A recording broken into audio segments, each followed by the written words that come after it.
ناظرین، پاکستان اور افغانستان کے درمیان ایک کانفلکٹ چل رہی ہے۔ پاکستان کی فارورڈ پوسٹ پہ سولجرز الرٹ کھڑے ہیں، جبکہ دوسری طرف افغانستان فائٹر اپنی پوزیشن لے چکے ہیں۔ یہ صرف باؤنڈری نہیں، یہ ایک پرانی کہانی کا نیا چیپٹر ہے، پاکستان ورسز افغانستان۔ اور یہ کوئی کرکٹ میچ نہیں ہے، یہ گولیوں سے اور میزائل سے اور ٹینک سے لڑی جانے والی وہ لڑائی ہے جس میں کئی جانیں جا چکی ہیں۔ لیکن سوال یہ ہے، اگر جنگ ہوتی ہے تو کس کے پاس ہے اصلی طاقت؟ کس کا سسٹم زیادہ مضبوط ہے اور زیادہ ماڈرن ہے، اور کس ملک کے پاس ہے وہ فائر پاور جو جنگ کا رخ بدل سکتی ہے؟ تو آئیے جانتے ہیں۔ لیکن اگر آپ اس چینل پر نئے ہیں تو سب سے پہلے اس کو سبسکرائب کر لیجئے۔ سب سے پہلے بات کریں گے آرمی سٹرینتھ اینڈ سٹرکچر کی۔ پاکستان آرمی دنیا کی ٹاپ 10 سٹینڈنگ آرمیز میں شامل ہوتی ہے، جہاں 6,50,000 ایکٹیو سولجرز اور 5,50,000 ریزرو سولجر موجود ہیں، جبکہ افغانستان کے پاس صرف 1,80,000 ایکٹیو ٹروپس ہیں، جن میں سے زیادہ تر طالبان کنٹرولڈ گراؤنڈ یونٹس ہیں۔ ان کا کمانڈ سسٹم سینٹرل نہیں ہے، ٹرائبل اور ریجنل ہے۔ پاکستان کا سٹرکچر ہائیلی پروفیشنل اور آرگنائزڈ ہے، GHQ راولپنڈی سے ڈائریکٹ کمانڈ سسٹم اور ناٹو ٹرینڈ آفیسرز تک۔ اور اب بات کرتے ہیں ایئر پاور کی۔ پاکستان ایئر فورس PAF ایک فارمیڈیبل فورس ہے، جس کے پاس JF-17 تھنڈر، F-16 فائٹر فالکنز اور میراج سیریز ہیں۔ ان جیٹس کے ساتھ PAF نے نہ تو صرف ڈیفنس مضبوط بنائے بلکہ ریجنل بیلنس بھی کریٹ کیا۔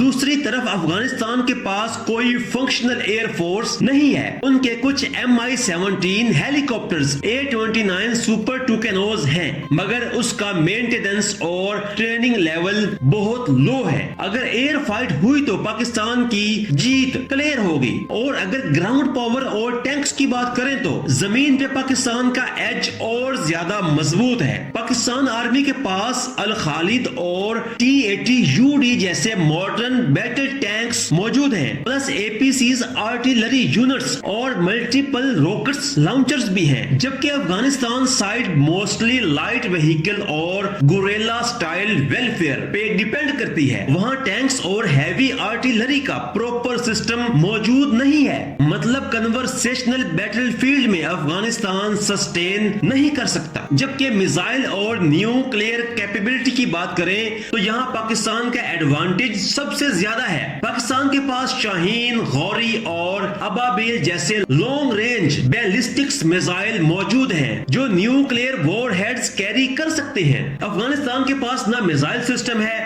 نہ ہی نیوکلیئر پروگرام، یعنی اسٹریٹجک ڈیٹرنس پوری طرح پاکستان کے ہاتھ میں ہے۔ اسپیشل فورسز اینڈ ایکسپیرینس کی بات کریں تو کمبیٹ ایکسپیرینس بھی امپورٹنٹ ہے۔ پاکستان نے کاؤنٹر ٹیرورزم میں 20 سال کا پریکٹیکل بیٹل فائٹ کیا، جن میں آپریشن ضرب عضب، راہ نجات اور کاؤنٹ لیس بارڈر مشنز شامل ہیں، جبکہ افغانستان فائٹرز گوریلا سٹائل میں ٹرینڈ ہیں، مگر وہ ڈسپلن اور کوارڈینیشن سے بالکل دور ہیں۔ پاکستان کے SSG کمانڈوز دنیا کی ایلیٹ فورسز میں شامل ہوتے ہیں، جبکہ افغانستان کے پاس کوئی اسٹرکچر اسپیشل فورسز کی نہیں ہے۔ اب بات کرتے ہیں ڈیفنس بجٹ کی۔ پاکستان ہر سال اراؤنڈ 8 سے 9 billion dollars defence budget allocate کرتا ہے، جبکہ افغانستان کا ایسٹیمیٹڈ بجٹ 300 ملین ڈالر سے کم ہے۔ یہ ڈیفرنس خود بتاتا ہے کہ ماڈرنائزیشن، لاجسٹکس اور